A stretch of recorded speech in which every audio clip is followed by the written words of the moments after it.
La doctora Marta Yolanda Ruiz del Ministerio de Salud y Protección Social nos va a acompañar en esta presentación. Así que recibamos a la doctora Marta Yolanda Ruiz del Ministerio de la Protección Social, Ministerio de Salud y la Protección Social. Muy buenas tardes a todos. Bueno, vamos a salirnos un poco como del tema que hemos venido tratando ahora finalizando la tarde, de lo importante de plantearnos esa reflexión de los servicios con enfoque en la atención integral, continua, que permita la articulación de los equipos de salud. Trabajo que de por sí ha venido adelantando el Ministerio de Salud y Protección Social en búsqueda del modelo que mejor se adapte. Tal como lo decía la doctora Watson, no todos los modelos son iguales en todos los escenarios de la salud y más en una Colombia tan diversa como la que tenemos. Y digo que nos vamos a salir un poco de esas reflexiones muy importantes todas hacia un tema ya muy en el orden del día de cada uno de los prestadores de servicios de salud, y es lo referente al sistema obligatorio de garantía de la calidad. Sistema que ha venido en este año, y ustedes como gerentes de las empresas sociales del Estado, de hospitales públicos, sus equipos de trabajo han venido identificando cambios normativos, actualización de las normas, modificaciones que nos han puesto retos para poder adoptar y adaptar nuestros servicios al cumplimiento de unos estándares de calidad que garanticen al usuario los menores riesgos en salud, y que también han sido actualizaciones normativas pensadas para Colombia, pensadas para poblaciones dispersas, distantes, con dificultades. Uno quisiera pensar que todos los requisitos normativos que se establecen fueran igualmente aplicables en las ciudades grandes, pequeñas y medianas, pero esa diversidad geográfica hace que desde la misma reglamentación de las normas, especialmente de habilitación, nos lleven a contemplar esa diferencia. Y yo quiero entonces enfocarme en dos actualizaciones normativas claves en la que les digo sus equipos deben estar trabajando en alinear esos requisitos con su misma prestación, y estas son las de habilitación y las de acreditación, entendiendo pues habilitación los requisitos mínimos obligatorios sin los cuales no se puede prestar un servicio, y acreditación ya el nivel superior, en donde el reto es aumentar el número de IPS acreditadas con un trabajo permanente en no quedarnos en los requisitos mínimos de habilitación, sino ir mejorando continuamente la calidad para llegar a un nivel superior. Empecemos con habilitación. Y entonces me quiero referir a la resolución 2003 de 2014, sus principales cambios, y comentar algunos mitos y realidades con relación a la misma. La resolución 2003, expedida en mayo de este año, actualizó los requisitos de la resolución 1043. Y estableció un primer plazo para garantizar su cumplimiento, plazo que vencía el 30 de septiembre y que fue ampliado por la resolución 3678 hasta enero de 2015, plazo en que ya todos los prestadores de servicios de salud deben ya haber hecho una autoevaluación dando fe del cumplimiento de todos los estándares. La resolución establece un campo de aplicación, unas condiciones de habilitación y unas condiciones de inscripción en el registro especial de prestadores. Temas claves en esta reforma: el tema de la autoevaluación periódica de los estándares de habilitación, y exige una autoevaluación previa a la inscripción del prestador. Ese es el ejercicio que se hace en terreno. Cada prestador, y ustedes, sus equipos, deben estarlo haciendo. Incluso ya muchos prestadores hicieron ya su autoevaluación en el registro especial de prestadores, pero es el ejercicio de campo, con la lista de chequeo, ir verificando si se cumplen todos los requisitos de habilitación que les aplica. El primer registro que se hace en el REPS tiene una vigencia de 4 años. La primera vez que se abre una IPS, esa autoevaluación con la que se presentan, mediante el cual el representante legal declara que cumple todos los requisitos, esa primera autoevaluación de registro dura 4 años. Pero ya ustedes saben que ahora, con la nueva resolución 2003, la autoevaluación, después de cumplidos esos primeros 4 años, debe seguirse haciendo anualmente.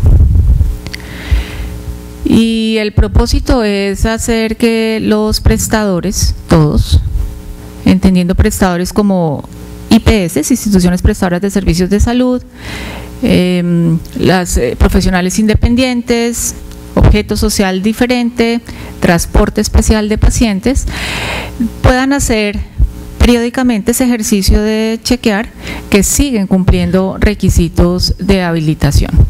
Y entonces deben hacer anualmente la renovación antes del vencimiento de ese año,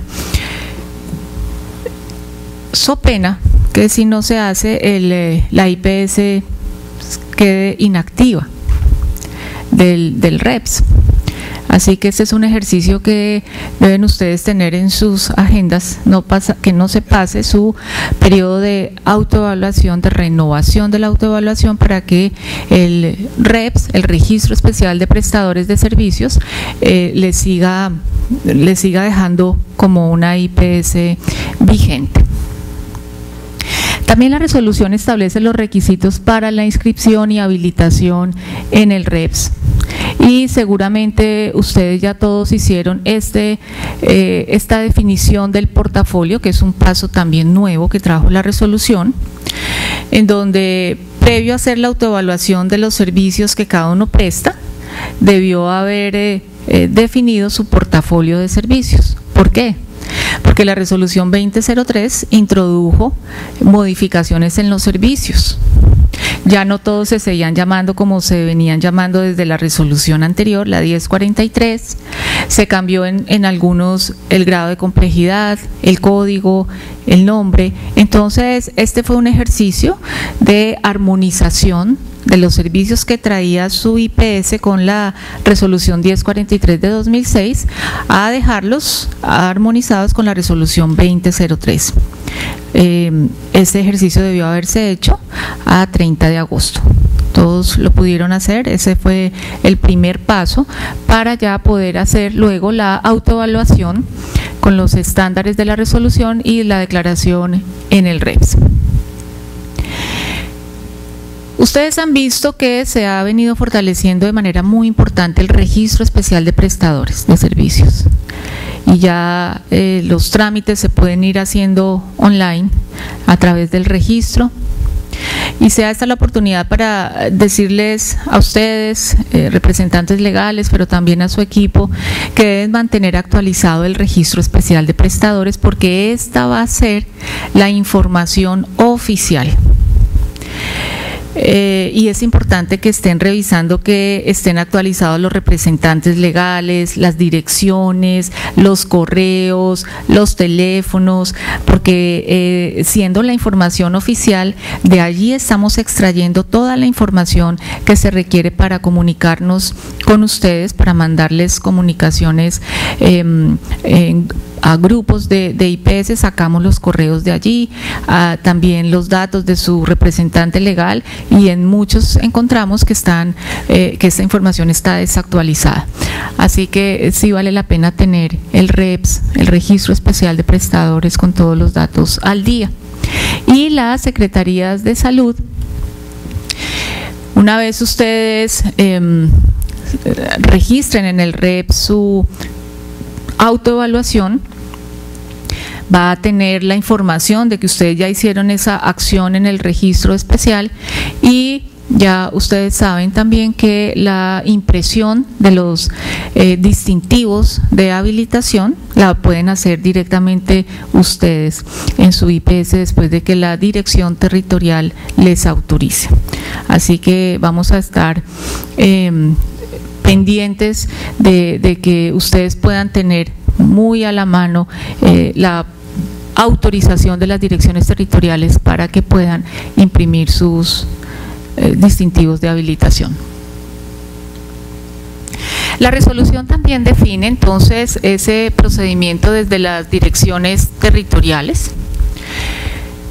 Las direcciones territoriales deben gestionar permanentemente ese registro que hacen los diferentes prestadores a través del REPS, y deben asignar un código cuando hay una inscripción de una IPS para poder revisar todos los soportes que se requieren para una IPS nueva. Es obligación de las direcciones territoriales programar las visitas que van a hacer anualmente a los prestadores, visitas que tendrán que tener unas prioridades que ahora vamos a revisar. Y cuando se trate de IPS que no hicieron la autoevaluación, que quedaron inactivas, pues también debe programar visitas de reactivación. Y por eso les decía que es muy importante que la fecha de su autoevaluación no pase, porque si no hacen la autoevaluación dentro de ese año siguiente a la autoevaluación previa, esa inactivación requerirá visitas de reactivación. Así que es preferible no dejar pasar esa fecha. Y también para los servicios de oncología, IPS nuevos o servicios nuevos de oncología, quien habilita hoy es el Ministerio de Salud y Protección Social, pero la información la deben radicar en la dirección territorial para que ellos avisen al Ministerio y se haga la programación de las visitas.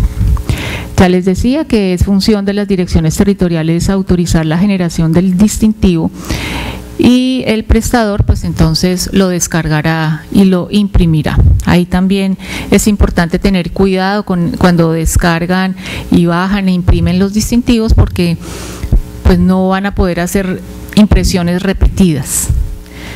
Si se llegara a dañar un distintivo porque pasó la señora del aseo y lavando la pared mojó los distintivos, pues tendrán que pedir una autorización para imprimir una única segunda copia.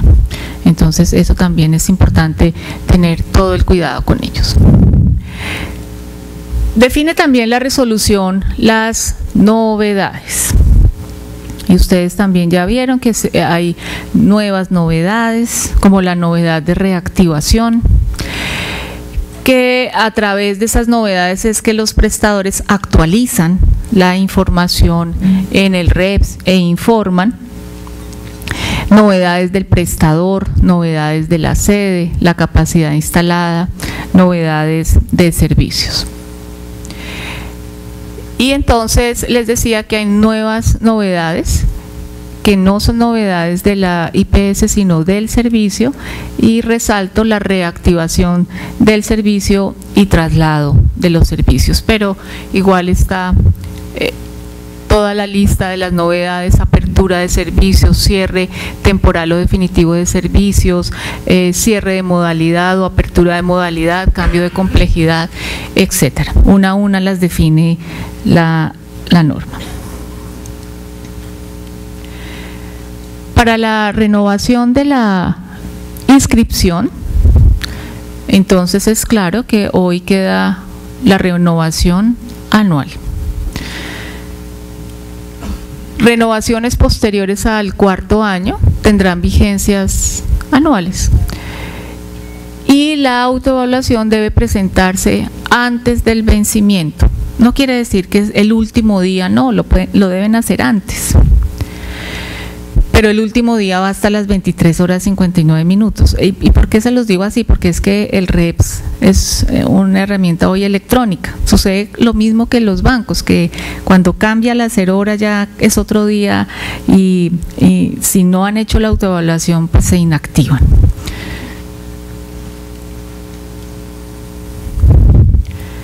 Y entonces la no autoevaluación origina inactivación y requerirá visita de reactivación por la dirección territorial.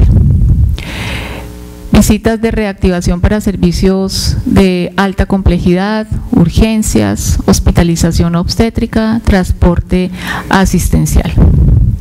Y cuando se vuelvan a reactivar, esa reactivación otra vez sigue siendo con vigencias anuales. Hay unas visitas de verificación previa. Hay unos servicios en donde se requiere, antes de ponerlos a funcionar, que haya una verificación previa.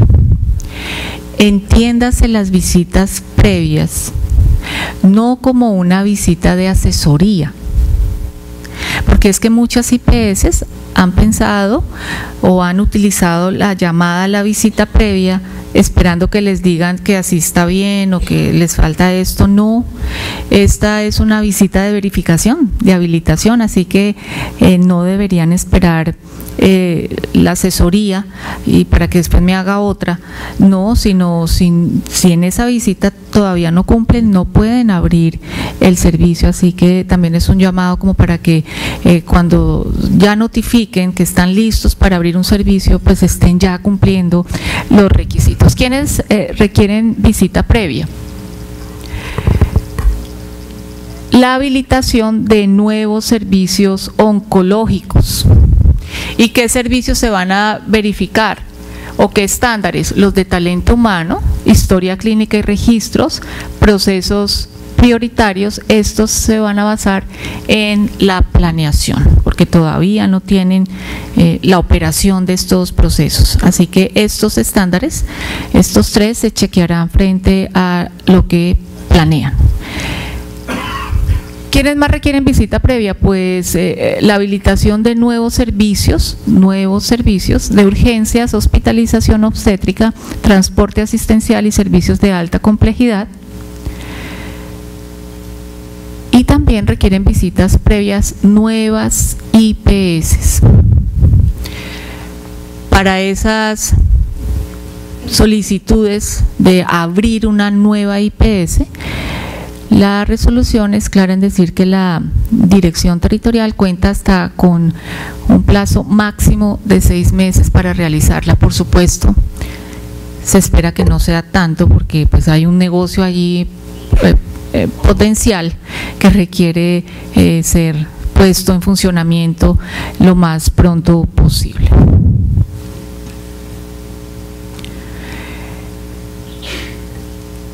La resolución también establece las condiciones de las visitas de verificación, visitas que se avisarán como mínimo con un día de antelación a la realización, y ya saben por qué, para evitar que si yo lo sé con más tiempo pueda mejorar el cumplimiento de los requisitos con préstamos de equipos y otras cosas de IPS. Lo que se pretende es que cada prestador autónomamente cumpla los requisitos de habilitación. Pero las direcciones territoriales sí deben tener un plan de visitas anual que deben reportar a la Superintendencia Nacional de Salud. Planes que no serán estrictos, pues tienen que ser adecuados a las necesidades que surjan durante el proceso. La resolución también estableció algo muy positivo, y es que es lo que establece el artículo 19, que la norma de habilitación puede irse adecuando, actualizando periódicamente. No cada 6 meses, por supuesto que no, pero no van a pasar tantos años desde la última normatividad de habilitación a hoy, 8 años para hacer actualización. Es más, de esta nueva norma de la 2003, que ya se han recibido comentarios, a pesar que se trabajó en un consenso amplio con prestadores, con academia, con todas las partes interesadas, han llegado algunas solicitudes de revisión de temas, y este artículo es el que posibilita que esos temas que pueden llevar a una actualización del manual, pues se pueda hacer más rápido que tarde. Y ya hay unos temas que se seguirán trabajando para poderlos ajustar en este nuevo manual, teniendo en cuenta condiciones del sector, innovaciones alternativas en la prestación de los servicios, minimización de los riesgos. ¿Cómo programan las direcciones territoriales las visitas? Las visitas que hacen, pues deben tener una prioridad. Las que defina el ministerio. Son prioritarias las visitas para servicios oncológicos ya habilitados, tratando de garantizar que haya continuidad en el cumplimiento de estos requisitos. Servicios oncológicos que reporten novedades. IPS que no han visitado desde la inscripción, servicios que requieren visitas de reactivación, servicios de hospitalización obstétrica sin visita en los 4 años anteriores, prestadores habilitados en el servicio de medicina general con sala de procedimientos, prestadores en procesos de acreditación, y esto es algo importante porque ustedes saben que un requisito para poder yo acreditarme es que esté debidamente verificado por la dirección territorial, o los acreditados que tengan novedades, y las demás que se definan desde la dirección territorial como una prioridad. Insiste la resolución 2003 que el proceso es gratuito. Es gratuito. Ya la impresión de los distintivos, el hecho de que se hagan directamente desde los prestadores, salva algunos problemas que se presentaban allí cuando solicitaban algún certificado en las direcciones territoriales de salud. Busca la garantía de la prestación de los servicios. Ya ustedes saben que se habilita es el servicio y no la IPS. Entonces, si lo que se incumple son requisitos de un servicio, pues se cierra ese servicio y no toda la IPS. La habilitación del transporte especial de pacientes de las tipologías aérea, fluvial o marítima es del carácter nacional, es decir, no tendrán que habilitarse en cada dirección territorial en la que prestan el servicio. Y siguen teniendo la competencia de vigilancia y control las direcciones territoriales, la Superintendencia Nacional de Salud.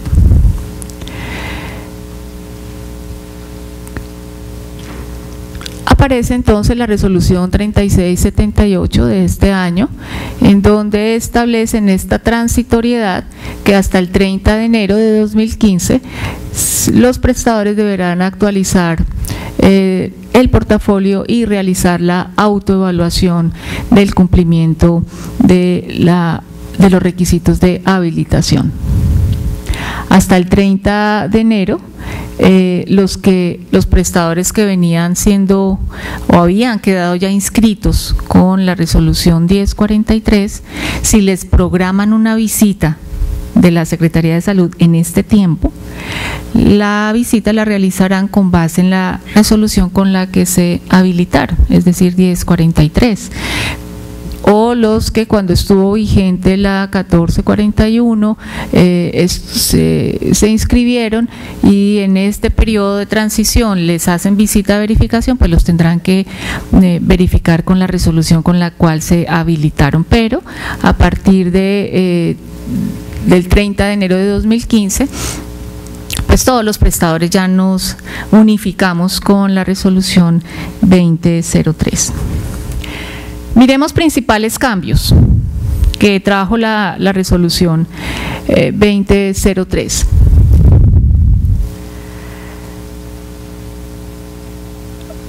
Se volvieron previos unos requisitos que deben expedir otras entidades, como por ejemplo las entidades, las direcciones territoriales, el INVIMA, el Ministerio de Educación, el Ministerio de Minas y Energía. Ellos deben expedir algunos requisitos previos que ya les voy a comentar cuáles. El estándar, ahí están listados los 7 estándares. El primero de talento humano quizás fue uno en donde se ven ajustes importantes.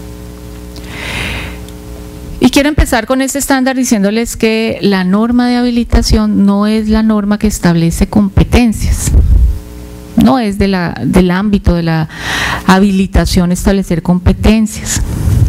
Para ello se está trabajando desde la Dirección de Desarrollo del Talento Humano del Ministerio, la Ley de Competencias junto con el Ministerio de Educación, una mesa participativa. La suficiencia del talento humano queda entonces en responsabilidad de los prestadores. Habilitación no va a decirles cuántas enfermeras por cama, cuántas auxiliares o cuántos médicos, no, da esa responsabilidad a cada prestador para que con su capacidad instalada, la relación oferta-demanda, la oportunidad y el riesgo de la atención definan la suficiencia de su personal. Obviamente en armonía con la legislación disponible para ello. En el tema de formación, se retiró lo que algunos llamaron la atención en la resolución 1441 de la certificación de competencias, porque eso todavía en Colombia pues no estaba normativamente definido. Y claro, cuando queda en la resolución 1441, ¿quién me certifica competencias? Y entonces por eso con la resolución 2003 se vuelve al certificado de formación, que ya les voy a decir el alcance de este certificado. Y se retiran algunos términos que daban a interpretación subjetiva, como que habían algunos estándares y criterios que decían quién será responsable o quién liderará o qué podrá, y entonces uno decía, pero el podrá es que sí o que no, o liderará es que tiene que estar o no tiene que estar, y entonces en estos estándares se deja explícito el criterio de supervisión, lo que es supervisión, y se definen y unifican términos cuenta con y disponibilidad. Y ahí está claro en la norma, cuenta con es un personal exclusivo del servicio que siempre debe estar en todo el horario que tiene el servicio, la prestación. Mientras que disponibilidad es una persona que no estará permanentemente en el servicio, es decir, no será exclusivo del servicio, pero sí acudirá con oportunidad para garantizar la seguridad del paciente. Se incluye en esta resolución que quienes tienen convenios o relación docencia-servicio sepan exactamente cuántos estudiantes, cuántas plazas de rotación pueden tener en su programa de formación y quiénes. Y entonces miremos el alcance del certificado de formación. Miren la primera frase, es un documento no conducente de título. Y entonces nos tenemos que referir a la ley 1164, donde está claramente definido las profesiones y los requisitos para ostentar una profesión de profesional o especialista. No puede haber entonces un certificado de formación de médico, porque es que eso está reglamentado, que esa es una profesión y que el certificado no será eso, sino un diploma. Es un proceso de formación dirigido a adquirir, fortalecer o actualizar conocimientos, destrezas, habilidades y aptitudes. Y se va a exigir en el momento en que el ministerio lo determine. Mientras tanto, y ese mientras tanto es que todavía el ministerio no ha terminado de definir esa formación adicional en todos los casos, los prestadores de servicios deberán establecer un mecanismo para verificar que el talento humano cuenta con la información específica según los criterios establecidos para cada servicio.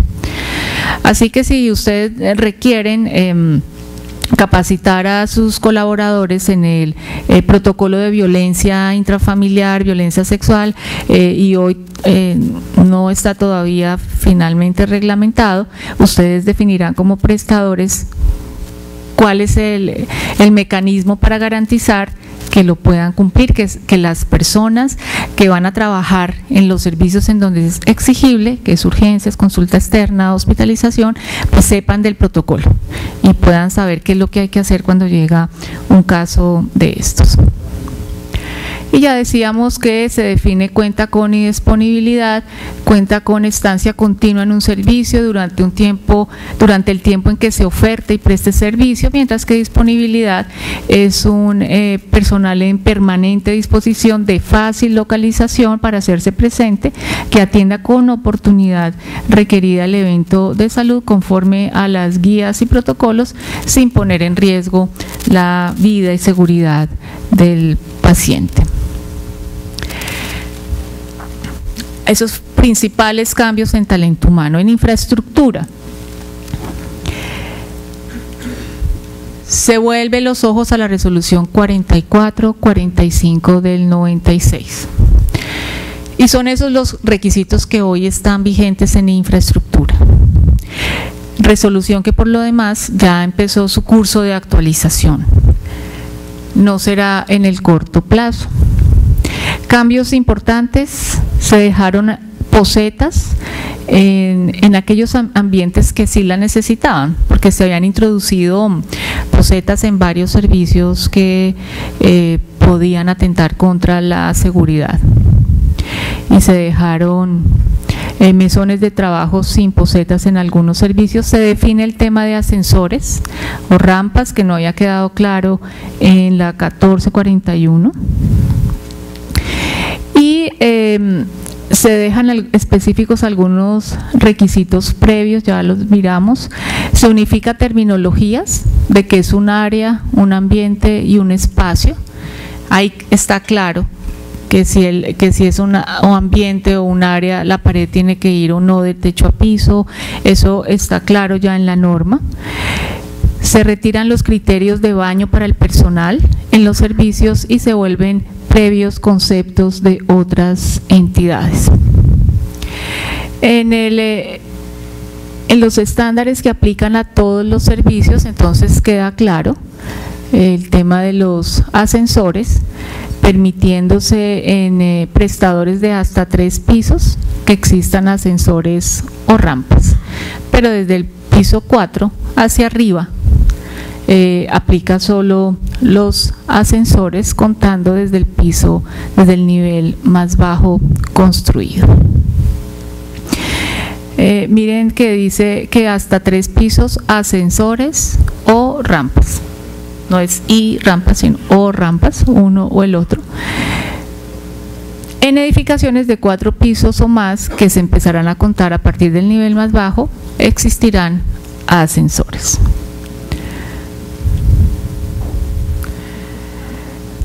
Todos estos son requisitos previos que deben tener antes de la habilitación. Ahí están cuál es la condición previa y quién lo debe expedir. Por ejemplo, el permiso de vertimientos líquidos, hay una autoridad correspondiente, por ejemplo, el DAMA, el Sistema de Prevención y Control de Incendios, los bomberos, pero hay otros que eso es los que quiero llamar la atención, por ejemplo, el reforzamiento sísmico estructural. Eso no lo da ninguna entidad, sino cada institución define en qué grado de reforzamiento está. Lo mismo los planes de mantenimiento de la planta física, instalaciones físicas y fijas, cada institución lo debe definir, como así hay otros que tienen una autoridad que emita el concepto. Por ejemplo, los planes de mantenimiento de los equipos, tacas, sensores, motobombas, pues esa es la hoja de vida que cada institución debe contar con un cronograma de mantenimiento. Dotación, se unificó nomenclatura. Si ustedes vieron en la resolución 1441, para un equipo de reanimación habían varios nombres. Para una báscula se encontraba balanza, báscula de piso, o para un oxímetro de pulso o pulsoxímetro, y entonces no sabía uno si uno era diferente del otro, y en esta resolución se unificaron todos los nombres y ya no queda duda de a cuál nos estamos refiriendo en el tema de dotación. En el estándar de medicamentos y dispositivos médicos se amplía el alcance. Aquí entonces, cuando hablamos de dispositivos médicos, se incluyen los insumos, los medicamentos, los dispositivos médicos, pero se incluyó la gestión que se hace con los mismos desde el almacén, desde la misma compra. Se exige la certificación de buenas prácticas de elaboración de medicamentos expedida por el INVIMA. Se establece que en ningún caso los medicamentos serán transportados por los pacientes, y se hace especificación en el servicio de medicinas alternativas. Se incluyen todos los medicamentos de medicinas alternativas, pero se hace específico que hay un marco legal para ese tema. Y aquí es donde les quiero mostrar cómo se amplía la cobertura de este estándar a la evaluación de condiciones de selección, adquisición, transporte, almacenamiento, conservación. Es decir, se extiende este estándar no solo a tener o no medicamentos, sino a la gestión que se hace con los medicamentos desde que llegan. En procesos prioritarios se dejó el programa Madre Canguro, programa que no es que sea obligatorio para todas las IPS, sino las de mediana y alta complejidad, pero las de baja deben saber cómo referir un paciente a ese programa. En el tema de guías de práctica clínica, también se deja claro que las guías provistas por el Ministerio son recomendaciones que se hacen, recomendaciones de las cuales la IPS podrá adaptarlas y adoptarlas a su IPS, o si no, separarse de ellas, pero ¿qué es lo importante? Que tengan sus propias guías, ojalá basadas en evidencia, y que más que tener la guía, el requisito es midan adherencia, logren que sus profesionales se adhieran. Y también en el tema de víctimas de violencia sexual, pues se hace claridad de qué servicios deben conocer ese protocolo para que identifiquen los pacientes que deben ser ingresados a este protocolo para hacerles todo el tratamiento integral. En procesos prioritarios continúan las 10 buenas prácticas de seguridad del paciente obligatorias, buenas prácticas que 5 aplican para todos los servicios: el contar con un programa de seguridad, monitorear aspectos relacionados con la seguridad del paciente, prevenir infecciones asociadas con la atención en salud, mejorar la utilización de medicamentos y asegurar la correcta identificación del paciente. pero hay otras 5 que aplican si usted tiene los servicios. Por ejemplo, si tiene el servicio de transfusión sanguínea, debe implementar la buena práctica para transfusión segura. Si tiene hospitalización obstétrica, debe implementar la buena práctica para atender el binomio madre-hijo. Si tiene cirugía de baja, mediana y alta complejidad, debe implementar la buena práctica de cirugía segura. Y si tiene servicios de hospitalización, debe incluir las buenas prácticas de prevención de úlceras por presión y la de caídas. Y esto es un hit, un avance en habilitación, volver obligatorias unas buenas prácticas que ha venido haciendo que los prestadores tengan ese momento de reflexión frente a si nuestra prestación de los servicios es segura o no.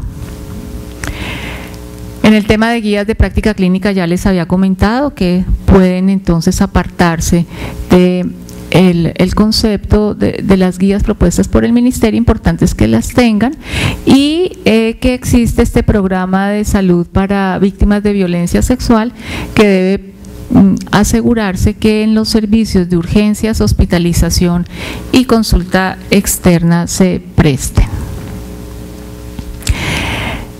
En procesos prioritarios, también un cambio importante es que se estableció que quienes hacen cirugía ambulatoria deben tener definidos unos procesos que permita identificar qué paciente sí es candidato de ser manejado a través de una cirugía ambulatoria.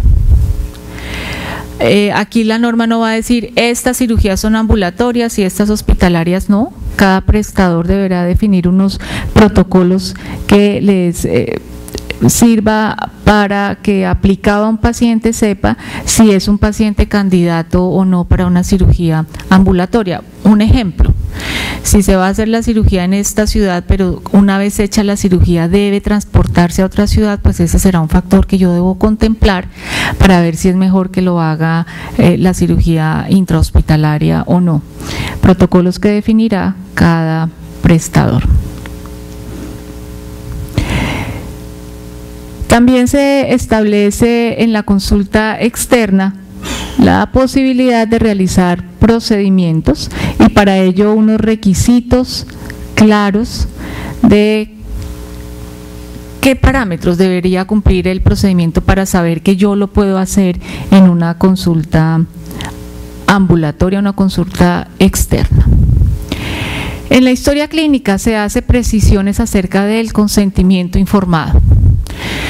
Tema que está en la mesa porque hay una sentencia de la Corte en donde ha encontrado culpable a un prestador que no dio toda la explicación clara y suficiente para un paciente a que fue sometido a un proceso quirúrgico, y demanda porque aduce pues no haber recibido toda la información de los riesgos y las consecuencias del procedimiento. Así que este consentimiento informado debe ser mucho más que firme aquí para poderle hacer la cirugía. Es un procedimiento de información al usuario. Se realizan algunas precisiones en la historia clínica electrónica. En el estándar de interdependencia se explicitan los servicios que son interdependientes: las terapias, las salas de cirugía, la unidad de cuidado intensivo, hospitalización y el servicio de transfusión. Y queda claro qué es lo que se requiere en interdependencia de servicios.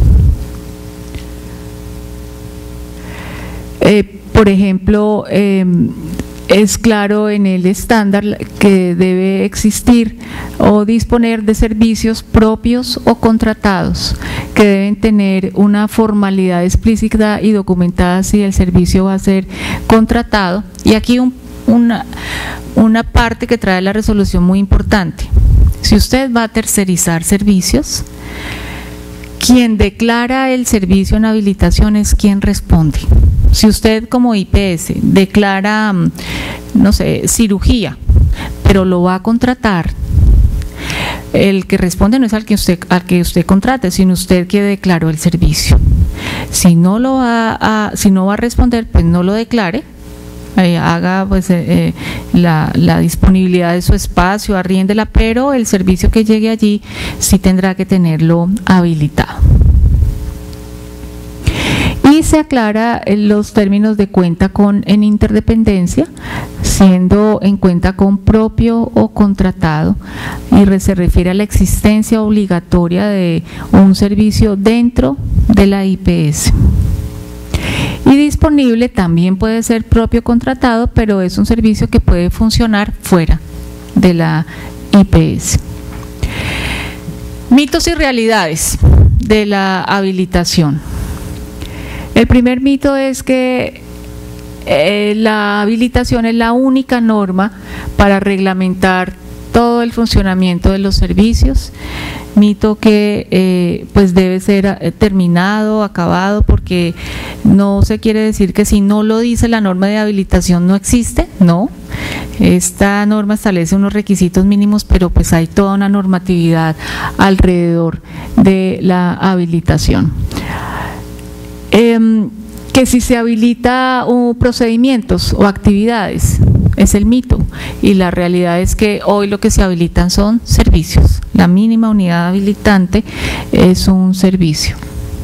Que si la habilitación define funciones y responsabilidades del profesional en salud, no, lo que define son unos perfiles mínimos de con quién deben contar o disponer para prestar un servicio, ni tampoco va a definir las cantidades mínimas de personas, dejándose esta responsabilidad en el prestador. Si tiene la habilitación, si regula las competencias, y pues claramente no, nos basamos en la normatividad actual que hay, más la que salga cuando se establezca toda la ley de competencias.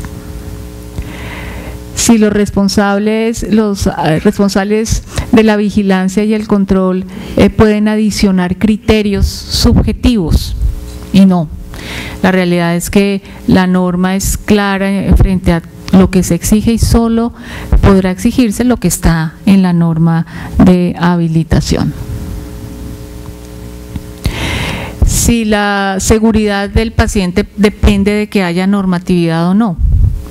Es que como ahí no dice, no, la responsabilidad de prestar una atención segura está a cargo de quien la presta, de todos los profesionales que hemos escogido la salud como nuestra profesión, pues eso viene acompañado con toda la responsabilidad que tenemos en ese sentido. Si la habilitación evita la falsedad documental,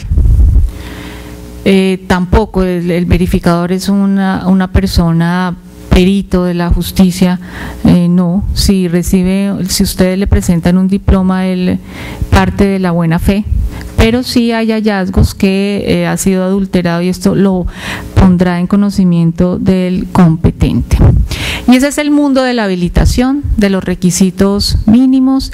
En este periodo estamos en esta fase de alistamiento para que desde enero todos los prestadores de servicios entremos a cumplir esos estándares, y ojalá sigamos con el enfoque de la acreditación buscando la mejora continua.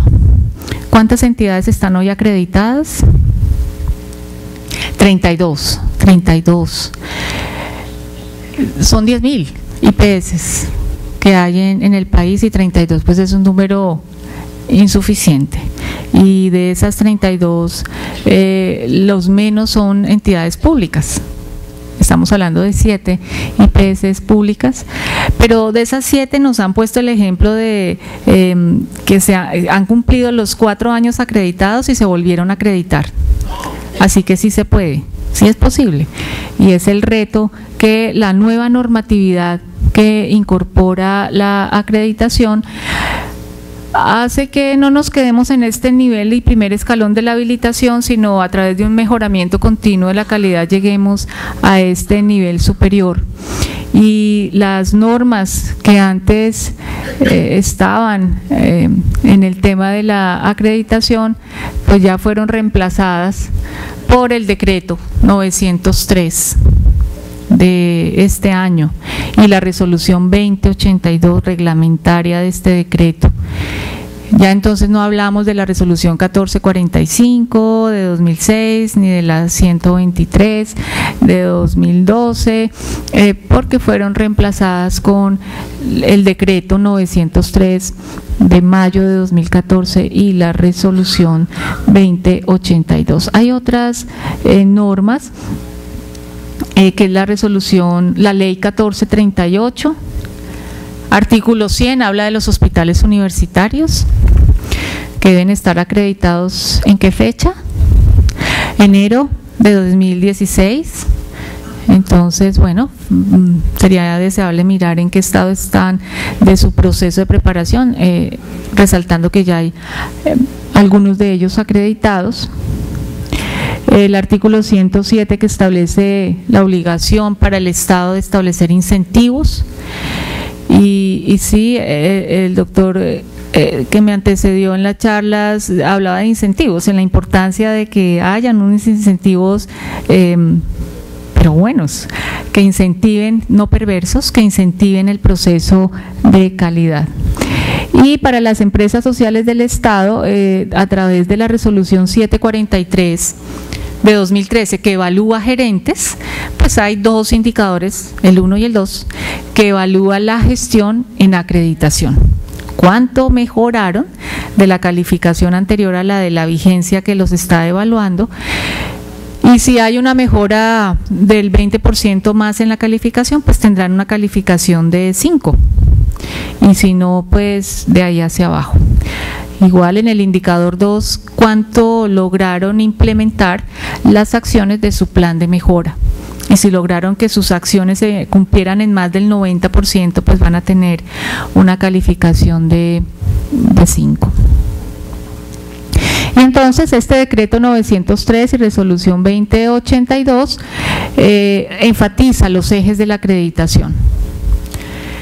Ejes fundamentales, columnas del proceso, empezando desde el enfoque en el usuario, la humanización de la atención, la seguridad clínica, gestión del riesgo y de la tecnología, la cultura organizacional y la responsabilidad social. Y como ejes de la acreditación, pues deberán ser bastante bien desarrollados en las IPS hoy acreditadas o las que se están preparando para la acreditación. Esta nueva normatividad resalta pues el papel del Ministerio de Salud y Protección Social en su papel de rectoría, en la definición de manuales, en la definición de calificación de esos estándares, y abre la puerta a un consejo asesor, consejo que está en proceso de conformación por parte del Ministro de Salud y Protección Social, y consejo que va a tener unas funciones de asesoría, apoyo a la incorporación de nuevos estándares de calidad para el país. Se exigen para quienes deseen acreditar en Colombia unos requisitos no inferiores a los que alcanzó el ente acreditador que ha sido el ICONTEC, y hoy pueden acreditar en Colombia quienes estén acreditados por ISCUA. No podía ser menor ese requisito. Además es el espaldarazo que da el gobierno al ICONTEC, que ha sido un aliado en todo este proceso de mejoramiento de la calidad, más unos años de experiencia. Las direcciones territoriales de salud, con esta nueva normatividad, se equipara la acreditación a la certificación de la norma técnica de calidad para la gestión pública 1000, la NTCGP 1000. ¿Por qué? Por varias razones, pero una de ellas es que las direcciones territoriales están obligadas a cumplir la NTCGP 1000. Las ESES y las IPS públicas y privadas no. Nuestra norma de calidad es el decreto 1011. Así que las direcciones territoriales sí tenían esa dualidad de tener la NTCGP 1000 por un lado y los estándares de acreditación del SOC por el otro. Y una segunda razón es que la ley 1438 en su artículo 118 le dijo a la Superintendencia Nacional de Salud que podía desconcentrar sus funciones de inspección, vigilancia y control en las direcciones territoriales de salud acreditadas. Y ninguna se había acreditado porque es un proceso bien difícil.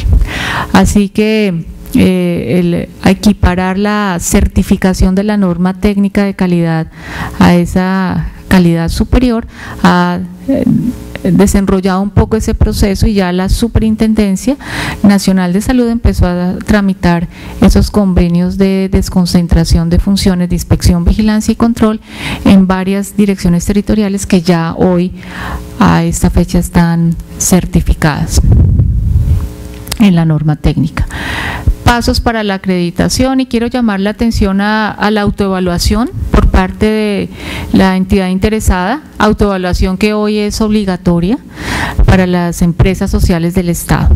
De ahí que uno de los indicadores que miden a los gerentes es cuánto mejoró en esta autoevaluación. Y gestión de planes de mejora, que también hace parte de esa evaluación de los gerentes, y es poder implementar esas acciones de mejora en un porcentaje importante.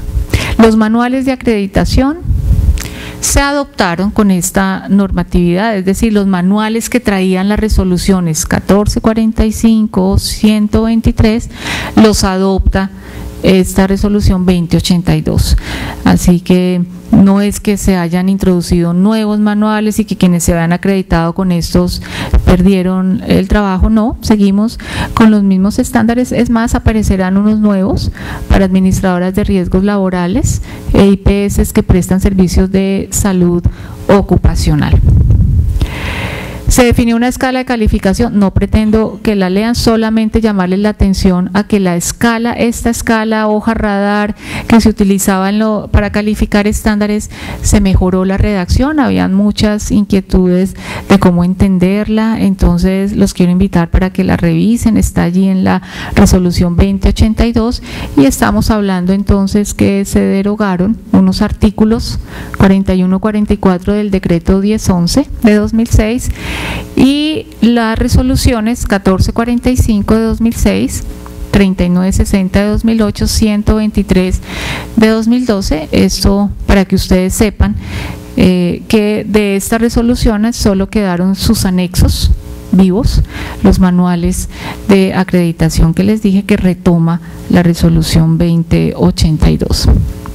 Y ya para cerrar, decirles que la visión de la acreditación sigue siendo ser el mecanismo fundamental y de mayor credibilidad para orientar el mejoramiento de las instituciones de salud en Colombia, y que este logo símbolo en donde está la A de la acreditación y la S de las 3 condiciones claves para alcanzar esta acreditación, como satisfacción del usuario, seguridad clínica y vocación de servicio, siguen siendo pues parte de esas columnas o ejes de la acreditación. Con toda esa actualización normativa, el interés, y así lo ha manifestado el señor ministro de Salud y Protección Social, y lo hizo público en una rueda de prensa en el mes de julio, en donde no sé si ustedes vieron un aviso que salió en el periódico reconociendo para ese momento las 32 IPS acreditadas. El compromiso es de generar unos incentivos que estimulen la implementación de estándares de acreditación y que lleven a que las IPS, después de que garanticen cumplir los estándares mínimos de habilitación, sigan en el mejoramiento continuo de la calidad.